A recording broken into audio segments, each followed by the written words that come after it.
मैं अजय सर आप सभी विद्यार्थियों के समक्ष फिर से एमबीबीआई क्वेश्चन लेकर के उपस्थित हूं।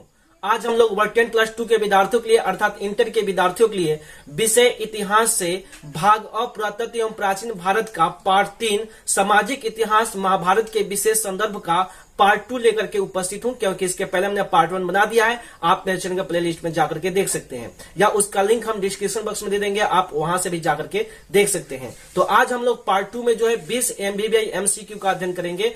इस एमसीक्यू में एक तरफ प्रश्न आएंगे और एक तरफ ऑप्शन आएगा और 10 सेकंड का आपका काउंटडाउन चलेगा। आपको हर प्रश्न जवाब जो है 10 सेकंड के अंदर देना है। तो आते हैं 20 प्रश्न जो सीरीज है उस सीरीज की ओर। तो आज का सबसे पहला प्रश्न आपके स्क्रीन पर ये रहा।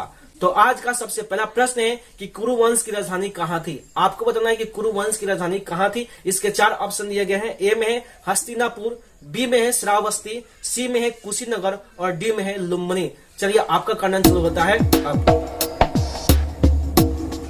तो आशा करते हैं कि आपने इसके जवाब बिल्कुल सही बताए होंगे। चलिए इस प्रश्न का आंसर हम बताते हैं। तो इसका आंसर होगा ए नंबर ऑप्शन हस्तिनापुर। इसका आंसर होगा ए नंबर ऑप्शन हस्तिनापुर। तो बढ़ते हैं दूसरे नंबर प्रश्न की ओर। तो आज का दूसरा नंबर प्रश्न आपका स्क्रीन पर ए रहा। तो आज का दूसरा नंबर प्रश्न है महाभारत में श्री कृष्ण ने किसकी सहायता की थी। आपको बताना है कि महाभारत में श्री कृष्ण ने किसकी सहायता की थी। ए में है कौरव की, बी में है पांडवों की, सी में है ए एवं बी दोनों की और डी में है इनमें से कोई नहीं। आपका काउंटडाउन चलो होता है अब। तो आशा करते हैं कि आपने इसके जवाब बिल्कुल सही दिए होंगे। चलिए इस प्रश्न आंसर हम बताते हैं। तो इसका आंसर होगा बी नंबर ऑप्शन पांडवों की। इसका आंसर होगा बी नंबर ऑप्शन पांडवों की। तो बढ़ते हैं तीसरे नंबर प्रश्न की ओर। तो आज का तीसरा नंबर प्रश्न आपका स्क्रीन पर ये रहा। तो आज का तीसरा नंबर प्रश्न है धृतराष्ट्र की पत्नी का नाम क्या था। आपको बताना है कि धृतराष्ट्र की पत्नी का नाम क्या था। ए में है कुंती, बी में है माद्री, सी में है गांधारी और डी में है सत्यवती। आपका काउंटडाउन चालू होता है अब। तो आशा करते हैं कि आपने इसके जवाब बिल्कुल सही दिए होंगे। चलिए इस प्रश्न का आंसर हम बताते हैं। तो इसका आंसर होगा सी नंबर ऑप्शन गांधारी। इसका आंसर होगा सी नंबर ऑप्शन गांधारी। तो बढ़ते हैं चौथे नंबर प्रश्न की ओर। तो आज का चौथा नंबर प्रश्न आपका स्क्रीन पर ये रहा। तो आज का चौथा नंबर प्रश्न है देवव्रत का दूसरा नाम क्या था। आपको बताना है कि देवव्रत का दूसरा नाम क्या था। ए में है भीष्म, बी में है सातकर्णी, सी में है धृतराष्ट्र और डी में है पांडु। आपका काउंटडाउन चालू होता है अब। तो आशा करते हैं कि आपने इसका जवाब बिल्कुल सही दिए होंगे। चलिए इस प्रश्न का आंसर हम बताते हैं। तो इसका आंसर होगा ए नंबर ऑप्शन भीष्म। इसका आंसर होगा ए नंबर ऑप्शन भीष्म। तो बढ़ते हैं पांचों नंबर प्रश्न की ओर। तो आज का पांचों नंबर प्रश्न आपका स्क्रीन पर ये रहा। तो आज का पांचों नंबर प्रश्न है द्रौपदी के चिरहरण के समय किसने उसकी लाज बचाई। आपको बताना है कि द्रौपदी के चिरहरण के समय किसने उसकी लाज बचाई। ए में है राम, बी में है श्री कृष्ण, सी में है महेश और डी में है परशुराम। आपका काउंटडाउन चालू होता है अब। तो आशा करते हैं कि आपने इसका जवाब बिल्कुल सही दिए होंगे। चलिए इस प्रश्न का आंसर बताते हैं। तो इसका आंसर होगा B number option Shri Krishna. इसका आंसर होगा B number option Shri Krishna. तो बढ़ते हैं छठे नंबर प्रश्न की ओर। तो आज का छठे नंबर प्रश्न आपका स्क्रीन पर ये रहा। तो आज का छठे नंबर प्रश्न है अर्जुन किसके शिष्य थे। आपको बताना है कि अर्जुन किसके शिष्य थे। ए में है भीष्म का, बी में है श्री कृष्ण का, सी में है द्रोणाचार्य का और डी में है बलिराम का। आपका काउंटडाउन चालू होता है अब। तो आशा करते हैं कि आपने इसका जवाब बिल्कुल सही दिए होंगे। चलिए इस प्रश्न का हम बताते हैं। तो इसका आंसर होगा सी नंबर ऑप्शन द्रोणाचार्य का। इसका आंसर होगा सी नंबर ऑप्शन द्रोणाचार्य का। तो बढ़ते हैं सातवें नंबर प्रश्न की ओर। तो आज का सातवां नंबर प्रश्न आपका स्क्रीन पर ये रहा। तो आज का सातवां नंबर प्रश्न है वर्ण व्यवस्था के अंतर्गत कितने प्रकार के वर्ण बताए गए हैं। आपको बताना है कि वर्ण व्यवस्था के अंतर्गत कितने प्रकार के वर्ण बताए गए हैं। ए में है 4, बी में है 2, सी में है 5 और डी में है 3। आपका काउंटडाउन चालू होता है अब। तो आशा करते हैं कि आपने इसका जवाब बिल्कुल सही दिए होंगे। चलिए इस प्रश्न का आंसर बताते हैं। तो इसका आंसर होगा ए नंबर ऑप्शन 4। इसका आंसर होगा ए नंबर ऑप्शन 4। तो बढ़ते हैं आठवें नंबर प्रश्न की ओर। तो आज का 8वां नंबर प्रश्न आपका स्क्रीन पर ये रहा। तो आज का 8वां नंबर प्रश्न है महाभारत का युद्ध कहां हुआ था। आपको बताना है कि महाभारत का युद्ध कहां हुआ। ए में है वाराणसी में, बी में है वज्जी में, सी में है कुरुक्षेत्र में और डी में है बोधगया में। आपका काउंटडाउन चालू होता है अब। तो तो आशा करते हैं कि आपने इसके जवाब बिल्कुल सही दिए होंगे। चलिए इस प्रश्न आंसर हम बताते हैं। तो इसका आंसर होगा सी नंबर ऑप्शन कुरुक्षेत्र में। इसका आंसर होगा सी नंबर ऑप्शन कुरुक्षेत्र में। तो बढ़ते हैं 9वें नंबर प्रश्न की ओर। तो आज का 9 नंबर प्रश्न आपका स्क्रीन पर ये रहा। तो आज का 9 नंबर प्रश्न है, महाभारत की विषय वस्तु कितने प्रकार की है? आपको बताना है कि महाभारत की विषय वस्तु कितने प्रकार की है। ए में है 4 प्रकार की, बी में है 3 प्रकार की, सी में है 2 प्रकार की और डी में है 1 प्रकार की। आपका कारण चालू होता है अब। तो आशा करते हैं कि आपने इसका जवाब बिल्कुल सही दिए होंगे। चलिए इस प्रश्न का आंसर हम बताते हैं। तो इसका आंसर होगा सी नंबर ऑप्शन 2 प्रकार के। इसका आंसर होगा सी नंबर ऑप्शन 2 प्रकार के। तो बढ़ते हैं 10वें नंबर प्रश्न की ओर। तो आज का 10वां नंबर प्रश्न आपका स्क्रीन पर ये रहा। तो आज का 10वां नंबर प्रश्न है, महाभारत के लेखक कौन है? आपको बताना है कि महाभारत के लेखक कौन है। ए में है वाल्मीकि, बी में है महर्षि व्यास, सी में है मनु और डी में है याज्ञवल्क्य। आपका कारण चालू होता है अब। आपको 10 सेकंड के अंदर इस प्रश्न जवाब देना है। तो आशा करते हैं कि आपने इसका जवाब बिल्कुल सही बताए होंगे। चलिए इस प्रश्न का आंसर बताते हैं। तो इसका आंसर होगा बी नंबर ऑप्शन महर्षि व्यास। इसका आंसर होगा बी नंबर ऑप्शन महर्षि व्यास। तो बढ़ते हैं 11वें नंबर प्रश्न की ओर। तो आज का 11वां नंबर प्रश्न आपका स्क्रीन पर ये रहा। तो आज का 11वां नंबर प्रश्न है, रामायण के लेखक कौन है? आपको बताना है कि रामायण किसने लिखा। ए में है वाल्मीकि, बी में है महर्षि व्यास, सी में है मनु और डी में है याज्ञवल्क्य। चलिए आपका कारण चालू होता है अब। आपको 10 सेकंड के अंदर इस प्रश्न जवाब देना है। तो आशा करते हैं कि आपने इसका जवाब बिल्कुल सही दिए होंगे। चलिए इस प्रश्न का आंसर बताते हैं। तो इसका आंसर होगा ए नंबर ऑप्शन वाल्मीकि। इसका आंसर होगा ए नंबर ऑप्शन वाल्मीकि। अगर आपको लगता है कि सभी प्रश्न इंपॉर्टेंट है और आपके एग्जाम के लिए उपयोगी है तो जरूर आप मेरे चैनल को सब्सक्राइब कीजिएगा, वीडियो को लाइक कीजिएगा, साथ ही साथ इस वीडियो को शेयर कीजिएगा और बेल आइकन को जरूर दबाइएगा ताकि इस तरह के एमबीबी एमसीक्यू आपके स्क्रीन पर सबसे पहले मिले और आप अपने एग्जाम की बेहतर से बेहतर तैयारी कर सके।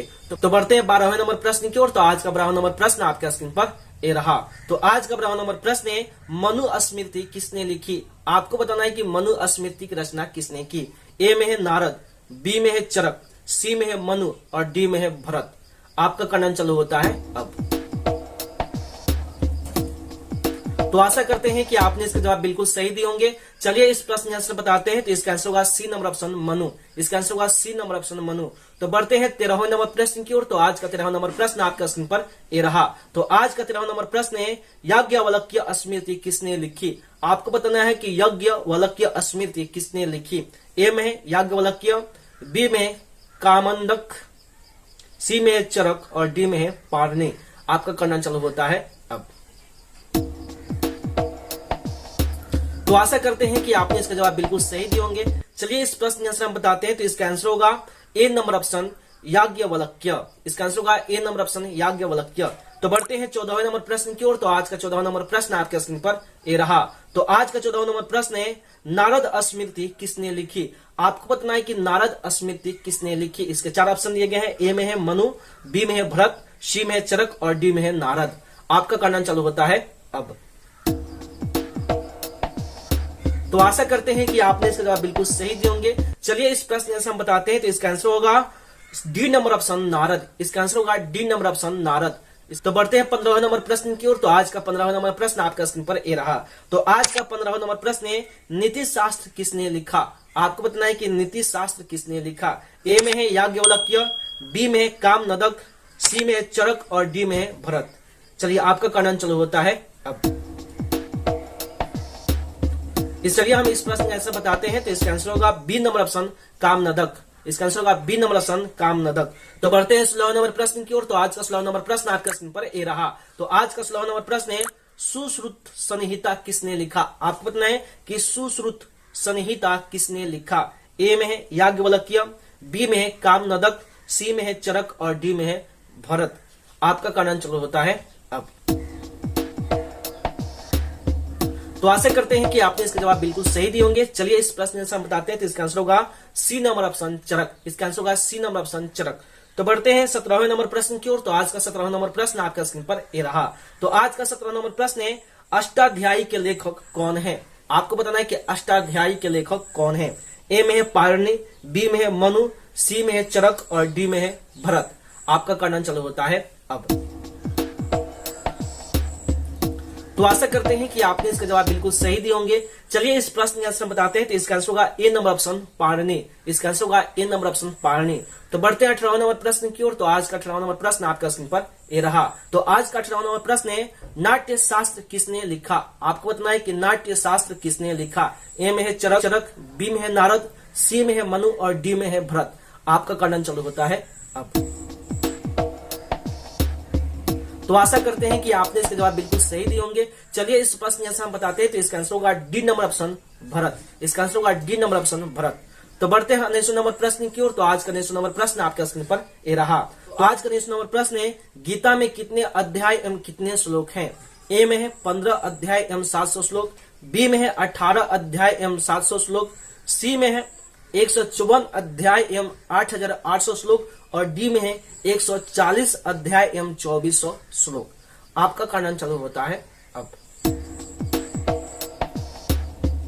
तो आशा करते हैं कि आपने इसका जवाब बिल्कुल सही दिए होंगे। चलिए इस प्रश्न का आंसर हम बताते हैं। तो इसका आंसर होगा बी नंबर ऑप्शन 18 अध्याय एवं 700 श्लोक। इसका आंसर होगा बी नंबर ऑप्शन 18 अध्याय एवं 700 श्लोक। तो बढ़ते हैं आज के सबसे अंतिम प्रश्न अर्थात 20 नंबर प्रश्न आपके स्क्रीन पर ये रहा। तो आज का 20 नंबर प्रश्न है, महाभारत कितने चरणों में लिखी गई?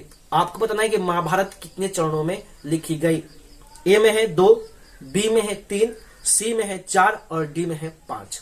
आपका काउंटडाउन चालू होता है अब। तो आशा करते हैं कि आपने इसका जवाब बिल्कुल सही दिए होंगे। चलिए इस प्रश्न का आंसर हम बताते हैं। तो इसका आंसर होगा बी नंबर ऑप्शन 3, यानी महाभारत 3 चरणों में लिखी गई है। चलिए हम सभी चरणों को बारीकी से समझा देते हैं। तो याद रखिएगा, महाभारत 3 चरणों में लिखा गया है, जिसमें प्रथम चरण में जो मूल महाभारत था उसमें 8800 श्लोक थे, जिसका नाम जय संहिता रखा गया था। ठीक है। उसके बाद द्वितीय चरण में महाभारत में लगभग 24,000 श्लोक हो गए। ठीक है। और 24,000 जब श्लोक हुए तो उसका नाम भारत रखा गया। और तृतीय चरण में लगभग 1 लाख श्लोक लिखे गए थे, जिसकी वजह से जो जय संहिता जिसका नाम था उसका नाम महाभारत रखा गया। और यह सत सहस्त्र संहिता के नाम से भी जाना गया इसको।